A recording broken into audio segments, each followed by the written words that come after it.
Gentleman from New Jersey is recognized. Thank you, Chairman. So it's good to see, because especially in a committee where we debate a lot, we argue a lot, we have different viewpoints on, quite frankly, just about everything, that we are on, by and large, all of us on the same page with this. It is heartening and it is good. FISA, the misuse of FISA, was truly, I believe, one of the low points of our republic.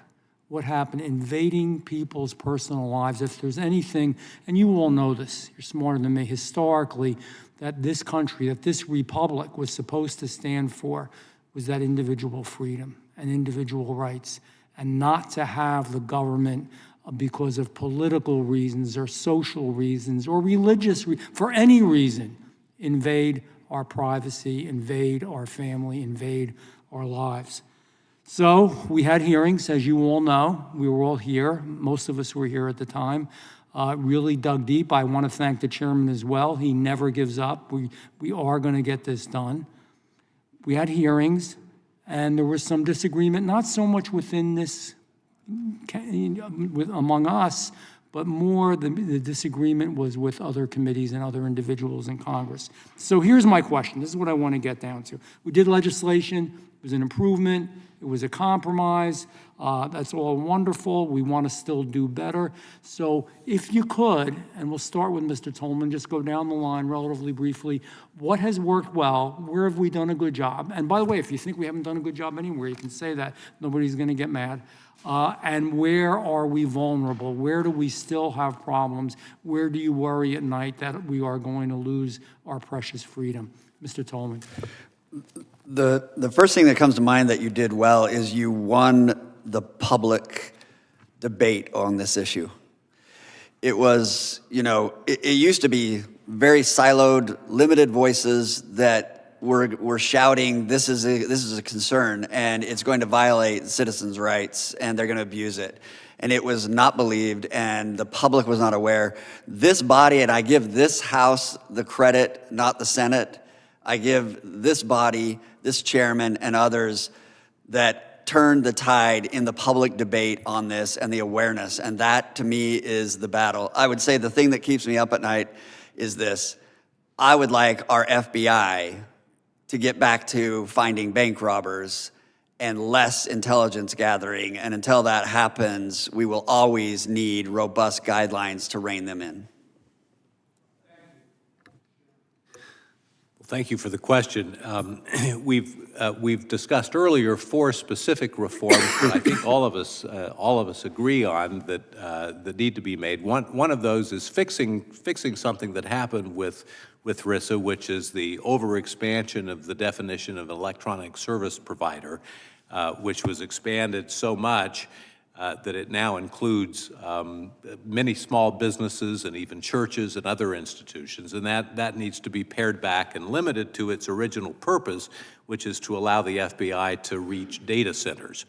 So that's one important reform. We've also talked about closing the backdoor search loophole in FISA that allows the government to search Americans' information. They're some of their most private information without a warrant. We've also talked about closing the so-called data broker loophole, which allows government agencies to essentially buy their way around the Fourth Amendment just by buying data from data brokers. And then there's a real need still. There were some useful reforms made in RISA to oversight of the Foreign Intelligence Surveillance Court. But there's an additional important reform that we believe needs to be made, which is to expand the amicus program within that court, so that independent privacy experts are brought in sensitive cases to advise the court and act as kind of a counterweight to the FBI and the DOJ, who, when they try to seek warrants, to have somebody else in the room who has a responsibility for protecting Americans' privacy generally, to ensure that the FISA court does that. So, thank you. I only, between the two of you, have 17 seconds. If you can really just Sure, I'll be real brief. Second to everything that's been said. I think that this is critical to continue the conversation because, as I mentioned in my opening statement, this is a crisis in faith in the government, in a key agency and agencies that are responsible for protecting us. And that's why if we get these reforms done, that can go a long way towards fixing that problem. Thank you. I think there were some helpful reforms in RISA. I think the main problem is it just didn't go far enough. It didn't go far enough because there wasn't a warrant requirement. There are a couple of places where RISA took some steps backwards. That includes the ECSP provision. It also includes a couple of provisions that actually weaken amici that we haven't talked about yet, and maybe we can talk about them later. But that's In my plain vernacular, though, the FBI still needs a makeover. We can't give up on this. Chairman, I know I'm over just for a second. I love old mystery shows, and I was watching an old mystery, it dates back to the 1940s, and they're talking to the FBI and how they overreached and were punishing somebody because they disagreed with something they did.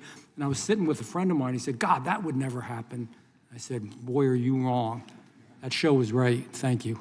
I yield back. To the gentleman's point, I said this earlier, I do believe it's accurate to say of the $12 billion budget that the FBI has, over half that budget is spent on surveillance or surveillance-like activities, and I believe over half the personnel, to Mr. Tolman's point, you want them going after the bank robbers and the drug, you want them to, those kind of folks, versus what seems to be the focus the last several years. The gentleman from Florida, the new ranking member, is recognized.